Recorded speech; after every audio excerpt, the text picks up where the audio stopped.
আক্তার ভাই, আমি একটা জিনিস আপনাকে একটু বলতে চাই। একটা সাম্প্রতিক ঘটনা, গতকালকের ঘটনা। এই ঘটনাটা এমন যে, আপনার জানেন যে রাজবাড়ির গোয়ালন্দে একজন এরকম মানে স্বঘোষিত ইমাম মেহেদির দাবিদার একজন ব্যক্তি, তাকে লোকে বলতো নুরাল পাগলা, নুরুল হক তার নাম। সে বয়োবৃদ্ধ হয়ে গিয়েছিলেন, বয়স মারা গেছেন অনেক বয়সে। তো ওনার লাশটা ওনার কবর থেকে তুলে সেটাকে পিটিয়ে আগুন দিয়ে পুড়িয়ে দেওয়া হয়েছে প্রকাশ্যে, এবং ওনার মৃত্যু হয়েছে গত মাসের 23 তারিখে, প্রায় 2 সপ্তাহ পরে এই ঘটনাটা ঘটানো হলো। তো এই ঘটনা নিয়ে ঘটানোর পর সরকারও বিবৃতি দিয়েছে, জামাতে ইসলামও বিবৃতি দিয়েছে যে তাদেরকে এর সঙ্গে দায়ী করা ঠিক হবে না। কিন্তু আমরা আবার দেখছি যে ইমান ও আকিদা কমিটি নামে একটা কমিটি এই ঘটনা 2 দিন আগে একটা প্রেস কনফারেন্স করেছিল রাজবাড়িতে, এবং সেখানে ওখানকার জেলা আমির সেই প্রেস কনফারেন্সে নিজে মঞ্চে উপবিষ্ট ছিলেন। এই সমস্ত ঘটনা ঘটছে। তো এই ঘটনাটা সারা দুনিয়াতে আমি মনে করি যে আমাদের জন্য খুবই একটা সম্মান বয়ে আনবে না, কারণ একটা লাশকে 2 সপ্তাহ পরে তুলে সেটাকে আগুন দিয়ে পুড়িয়ে দেওয়া, তার উপর ক্ষোভ প্রকাশ করা, এটা এই সব মিলিয়ে আপনার কাছে আপনার মূল্যায়নটাকে জানতে চাচ্ছি, আপনার কাছে এটা কেমন লেগেছে? ধন্যবাদ আপনাকে এরকম একটা হৃদয় বিদারক ঘটনার উপরে উপস্থাপনা করে আমাকে মন্তব্য দেওয়ার জন্য। এটা কোনো অবস্থাতেই মেনে নেওয়া যায় না। প্রথম কথা হলো, একটি মানুষকে তার কবরে দেওয়ার পরে তার যত অপরাধ থাকুন না কেন, তার কবর থেকে উঠে তাকে মেরে পুড়ে দেওয়ার অধিকার কারো নাই। এর মাধ্যমে যেটা প্রমাণিত হয়েছে সেটা হচ্ছে যে আমাদের দেশের আইন শৃঙ্খলা অবস্থা যে শূন্য নিম্নে চলে গেছে, শূন্য পর্যায়েও নাই, তার নিম্নে চলে গেছে, সেটাই প্রমাণ। কে দায়ী কে দায়ী না সেটা পরের বিষয়, কিন্তু এই ধরনের ঘটনা ঘটানোর গত সাহস পাইল কোথাও এলাকার লোকেরা। তার মানে এখানে কোনো একটি শক্তি তাদের পক্ষে কাজ করেছে।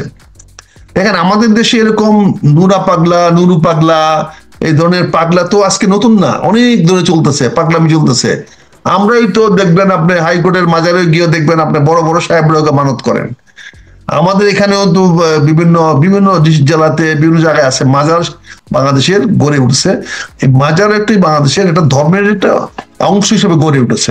মানে ধর্মের যে আধ্যাত্মিকতার দিকটা, সে আধ্যাত্মিকতার দিকটা যেটা বাংলাদেশে ইসলামটা আসছে মাধ্যমে আধ্যাত্মিকার মাধ্যমে, হযরত শাহজালালের মাধ্যমে এখানে যখন আসছে, সেখানে আধ্যাত্মিক শক্তির বিনিময়ে এখানে মানুষের সেই আরাধনার জন্য, সেই উপাসনার জন্য, সেই প্রার্থনার জন্য, আল্লাহর কাছে সরাসরি যাওয়ার জন্য যে একটি সাধক শ্রেণী গড়ে উঠেছিল, সেই সাধকদের মাধ্যমে কিন্তু এই বাংলার বিশেষ করে বাংলা, আসাম এবং এই সমস্ত এলাকার মুসলমানরা কিন্তু হয়েছে বেশিরভাগই এই সাধকদের বা পীর পয়গম্বরদের, পীরদের হাত ধরে।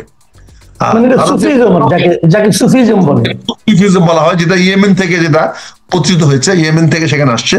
আর যে ইসলামটা আমরা ওয়াহাবি বলি বা আনাস বা বিভিন্ন বলি, এগুলো কিন্তু আসছে তলোয়ারের মাধ্যমে, তরবারির মাধ্যমে আসছে। মক্কা বিজয়ের পর থেকে শুরু হয়েছে বিজয়, মক্কাটা বিজয় হওয়ার পরে ইসলাম প্রতিষ্ঠিত হয়েছে, এবং সেখানে পরবর্তীতে 2 ভাগে বিভক্ত হয়ে যায়। একটা মঙ্গোলিয়ানরা, কাবুলিয়ানরা, আফগানিস্তানিরা, তারা পূর্ব ভারতের দিকে আগাইতে থাকে ইসলামকে জানতে, কিন্তু উদ্দেশ্য লুট করা, শাসন করে বাংলাদেশকে লুট করা। আপনি জানেন ইলতুৎমিশ কি করেছে, বিভিন্ন কি করেছে, চেঙ্গিস খানরা কি করেছে, এবং তারা এসে পূর্ব ভারত নিয়ে পূর্ব দিকে এসে লুট করে রাজ্য প্রতিষ্ঠা করেছে, সেখানে করদ রাজ্য বানিয়ে, খাজনা বানিয়ে তারা করেছে মুঘলদের মাধ্যমে। আবার পশ্চিমে দেখেন সেই ইয়ার থেকে ওই রাশিয়ার ওই কি বলে এটাকে, সার্বিয়ার থেকে ওখানে সব ডাকাতরা গিয়ে সুলতানাত তৈরি করেছে। উমাইয়া বংশ বলেন, উসমানিয়া বলেন, তারা কারা? তারা তো সে রাশিয়ার থেকে ওই তাতার থেকে তারা ঘোড়া চাপ দাবড়াইয়া গিয়া, ডাকাত শ্রেণী গিয়া, লুটেরা গিয়া, দস্যুরা গিয়া প্রতিষ্ঠা করে তারা ইসলাম রাজ্য প্রতিষ্ঠা করেছে। আপনি তুরস্কের শাসকদের দেখেন, সুলতানিয়াত গুলো, সুলতান যারা প্রতিষ্ঠা করেছে তারা কারা ছিল সেগুলো দেখেন। ফলে তাদের সঙ্গে আধ্যাত্মিক ইসলাম এবং তলোয়ারে ইসলামের পার্থক্য আছে। এটা জেহাদি ইসলাম আর এটা আধ্যাত্মিক ইসলাম। সুফিবাদ এবং যেটা জোর করে বা আক্রমণ করে বা মানুষকে বাধ্য করে ধর্মান্তরিত করা, এটা একটা। এই ক্ল্যাশটা তো আবহমান চলে আসতেছে। কিন্তু বাংলাদেশে বিশেষ করে আমাদের তিনটা বড় মাজার আমাদের দেশে খুব মানুষের মধ্যে প্রভাব বিস্তার করেছে। একটি হলো আমরা বাগদাদের বড় পীর সাহেবের মাজার, আমরা সবাই জানেন যে বড় পীর সাহেবের মাজারের প্রতি আমরা সবাই অত্যন্ত সম্বেদনশীল। এটাকে এক সময় সৌদিয়ানরা বিভেদ করত, সৌদিয়ানরা এটা নিয়ে ডিবেট করতো, এবং তারা আমাদেরকে হযরত মুহাম্মদ সাল্লাল্লাহু আলাইহি ওয়াসাল্লামের কবরকে আমরা তারা মাজার করতে দেয় নাই। কিন্তু এখন কি হচ্ছে দেখেন, এখন হযরত মুহাম্মদ সাল্লাল্লাহু আলাইহি ওয়াসাল্লামের কবর জিয়ারত করা হজের অংশ হয়ে গেছে। এটা একদম হজের অংশ হয়ে গেছে, এটাকে আপনি নিয়ে আসছেন, কিন্তু এটা তো এটা নিয়ে কিভাবে বিশ্লেষণ করবেন? তাহলে তো ওটো ভেঙে ফেলতে হবে। যদি আপনি এক্সট্রিমিস্ট হয়ে যান তাহলে তো ওই প্রশ্নগুলো আসবে। তা এগুলো কিন্তু একটা আন্তর্জাতিক চক্র কাজ চালাচ্ছে।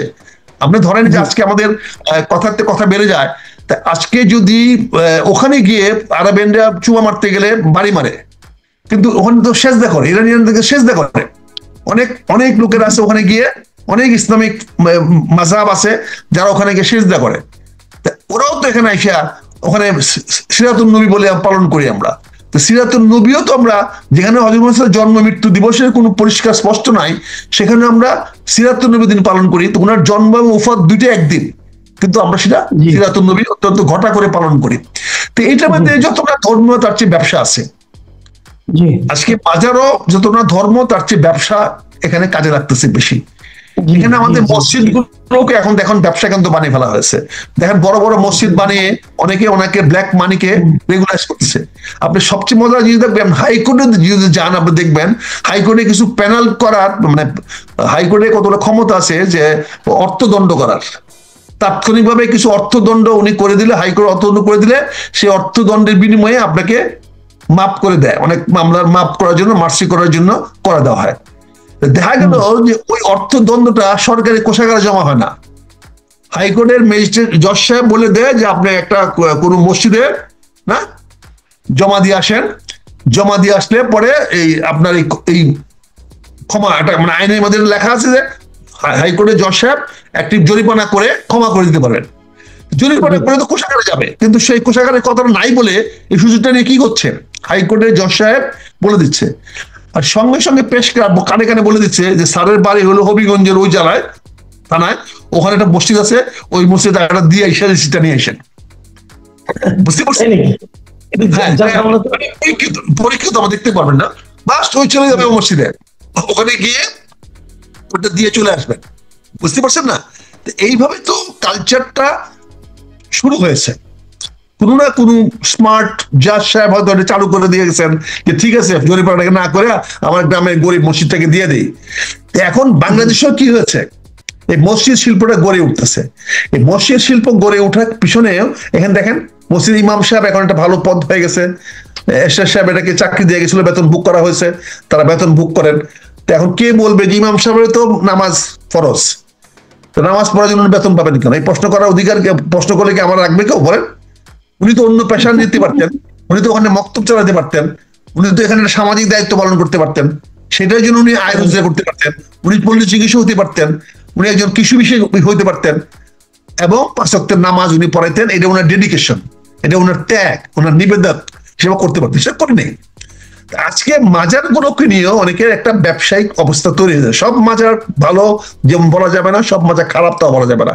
এক একটা মাজারে এক একটা মাজরা আছে, এক একটা মাজারে মানুষের অনেকটা, আগে যখন গুহায় যেত মানুষ, গুহায় গিয়া আল্লাহর ধ্যান করতো, চিন্তা করতো, এখন তো গুহা নাই।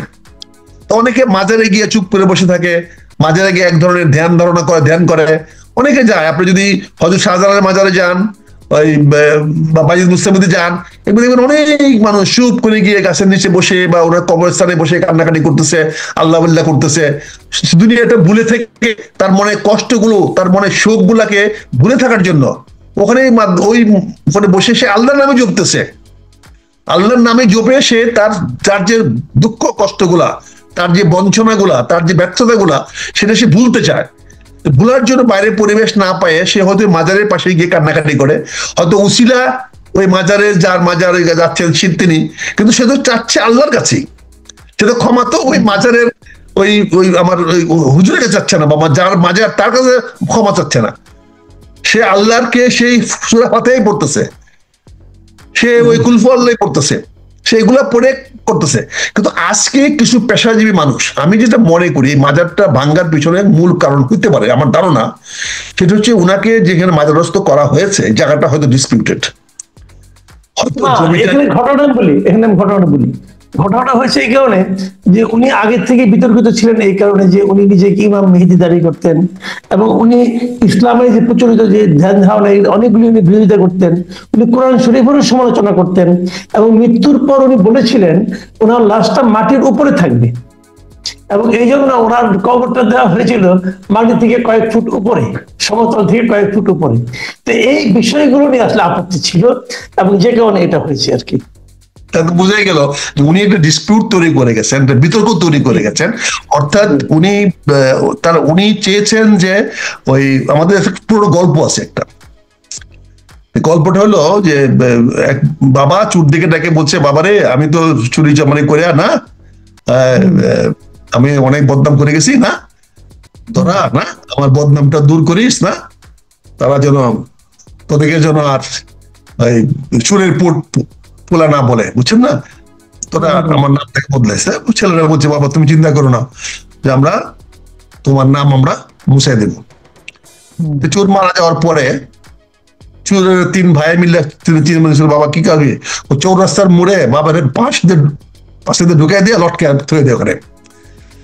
এখন সব মানুষজন এসে দেখে বলে, আরে ওই তো ভালো ছিল, ওর পরে দিয়ে আরো খারাপ হয়ে গেছে। তাহলে বাপের নাম ভুলে দিচ্ছে, কারণ সেখানে একটা বিতর্ক সৃষ্টি করতে ছেলেরা যে চোর বাপকে 4 রাস্তার মোড়ের মধ্যে বাসার মধ্যে ঢুকাই দিয়া লটকে রেখে দিছে।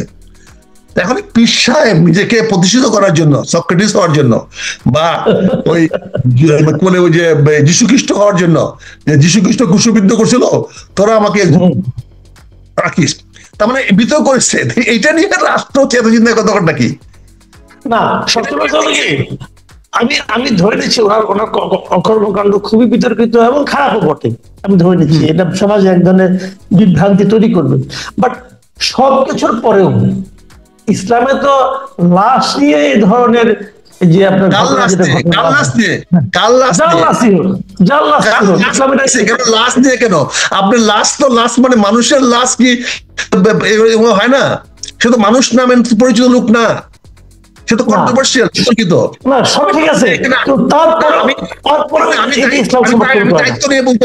আমি দায়িত্ব নিয়ে বলতে পারি, এর জন্য আমাকে পুরাই মারতে হবে, পুরাই মারেন, এই ধরনের মানুষের প্রতি যা ব্যবহার করা উচিত তাই করা হয়েছে। এবং এগুলা করলে আগামীতে কেউ সাহস পাবে না, শুনে আমাদের খারাপকে খারাপ বলতে হবে, এটা তার ভাগ্য, তার জীবন দশায় করতে পারে নাই। কিন্তু যে যুবকেরা করেছে আমি তাদেরকে সাধুবাদ জানাবো। কেন সাধুবাদ জানাবো? যে সে করে গেছস মরার পরেও তুই যে এটা আগামী দিনে কি আপনি চান আপনার কবরটা এরকম ঝুলায় রাখো আকাশের উপরে? এটা প্রচলন হয়ে যাবে না, আপনি ওকে বাধা দিবেন না। তা আপনি মানবতা খারাপের প্রতি খারাপ ব্যবহার করলে আপনি দুঃখ পান, এটা তো কামাল ভাই ঠিক না। খারাপকে কুশলিত করতে হবে। সে যীশু খ্রিস্ট হওয়ার জন্য, সে নিজেকে কন্ট্রোভার্সি করার জন্য, বিতর্ক করার জন্য এমন একটা পরিবেশ সৃষ্টি করেছে যে সে খুব বড়, তারা কেউ ভুলবে না, এই জন্য একটা বিতর্কিত কিছু করে যান। এটা যা করা হয়েছে সঠিক করা হয়েছে, যে তার মাটির মধ্যে রাখা যাবে সেই চেয়েছিল। কারণ আমি বলি একটা জিনিস ভাই, আপনি বলি মানুষ তো আমি কখন হব মানুষ, যখন আমার মধ্যে কতগুলা হুঁশ থাকবে, কতগুলা ভালো থাকবে। আমি যদি খারাপ করি তাহলে তো এখানে আমাকে বিভিন্নভাবে প্রতিহত করতে হবে। আমারও তো শিরোচ্ছেদ করার বিধান ইসলামে দিয়ে গেছে, তো শিরোচ্ছেদ করার তো বিধান দিয়ে গেছে। এটা কত মানে মধুর ভাবেই করেন, আদর করেই করেন, শিরোচ্ছেদ তো শিরোচ্ছেদেই। এরা হয়তো শিরোচ্ছেদটা মধুর ভাবে না করে তারা করেছেন। কাজে আমি এটা মনে করি, হ্যাঁ, তবে এটা দুইটা দিক একটা হলো যে আইন শৃঙ্খলা যে অবনতি কি হয়েছে, মানুষ আইনটাকে হাত তুলে নেওয়ার মতো যে সাহস দেখাচ্ছে, এটা খারাপ লক্ষণ।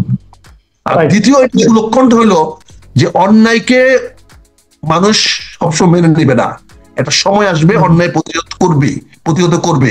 ফলে আমরা যারা অন্যায়ের প্রতি বেশি আসক্ত হয়ে যাই তাদেরকে সাবধান হইতে হবে। মৃত্যুর পরেও কিন্তু মানুষ আমাদেরকে মুক্তি দিবে না যদি আমরা ভালো কাজ না করি। আচ্ছা, আমরা এবারে একটু রাজনীতি প্রসঙ্গে আসছি। আপনি নিশ্চয়ই খেয়াল করেছেন গত কয়েকদিন ধরেই একটা বিষয় খুব আলোচিত হচ্ছে, সেটা হলো যে জাতীয় পার্টিকে নিষিদ্ধ করা। অনেকে বলছে যে জাতীয় পার্টি, অনেকে মানে কয়েকটা পার্টি, বিশেষ করে গণ অধিকার পরিষদ, এনসিপি, তারা বলছে জাতীয় পার্টি স্বৈরাচারী ফ্যাসিবাদী সে শক্তি ছিল, আওয়ামী লীগ তাদের দোসর ছিল এবং তাদের সহযোগিতা তারা এখানে এই ফ্যাসিবাদ কায়েম করেছিল, অতএব জাতীয় পার্টিকে নিষিদ্ধ করতে হবে। আবার বিএনপিকেও দেখলাম তাদের স্থায়ী কমিটি থেকে সিদ্ধান্ত হয়েছে তারা কোনো রাজনৈতিক দল নিষিদ্ধের পক্ষে নয়। এর মধ্যে আবার জাতীয় পার্টি অফিসে একাধিকবার হামলা হয়েছে, সর্বশেষ একবার আগুনও দেওয়া হয়েছে গতকালকে। তো আবার উল্টো এখন জাতীয় পার্টি দাবি করছে গণ অধিকার পরিষদের এই সমস্ত কর্মকাণ্ডের জন্য গণ অধিকার পরিষদকে নিষিদ্ধ করা হোক। এই যে একটা অবস্থা নির্বাচনের আগে আগে, এটাকে এর পেছনে আপনি কি রাজনীতি দেখছেন? দেখেন, জাতীয় পার্টিকে তো যে যুক্তিতে, যে কারণে আপনি আওয়ামী লীগকে নিষিদ্ধ করেছেন, এই দাবিটা তো 90 সনে উঠেছিল। 90 গণঅভ্যুত্থানের পরে উঠেছিল জাতীয় পার্টিকে নিষিদ্ধ করা এবং জাতীয় পার্টিকে করতে না দেওয়া। কাজে আজকে শেখ হাসিনাকে যদি আপনি এই দেশের রাজনীতি করতে চান, তাকে যদি আপনি ব্যান করতে চান, তাহলে আপনি জাতীয় পার্টিকে কোন কারণে রাখবেন? জাতীয় পার্টি তো যাত্রা পার্টি, এর পার্টি তো কোনো নিজেরাই নিজেদেরকে মানে না, নিজেদের সভাপতি মানে না, নিজেরাই প্রেসিডেন্ট ভাইস প্রেসিডেন্টকে মানে না, প্রেসিডেন্টকে মানে না, মহাসচিব আজ আছে তো কাল নাই, কে কার মহাসচিব, কে কি দেখেন। এবার আপনি দেখেন যে এর সাথে পরিবারের সঙ্গে, এর সাথে ছেলেদের সঙ্গেও তাদের রাজনৈতিক উত্তরাধিকার নিয়েও তো অনেক ক্লেশ আছে। এখানে তারা তো রাজনৈতিক দল হিসাবে মানুষের সামনে দাঁড়াতে পারে নাই। আর সামাজিক ভাবে আপনি দেখেন, কোন একটি ভালো মানুষ কি জামাতে অনেক ভালো মানুষ আছে, অনেক ভালো ভালো মানুষ আছে, কিন্তু আপনি কি দেখবেন যে জাতীয় পার্টিতে একটি ভালো মানুষ আছে? আমি তো একটি কথাই বললাম, একদম সুনিশ্চিত করে বললাম যে একজন লোকের নাম বলে জাতীয় পার্টি করে যেটা ভালো মানুষ। বুঝতে পারছেন? আমি সুস্পষ্ট প্রশ্ন করতেছি।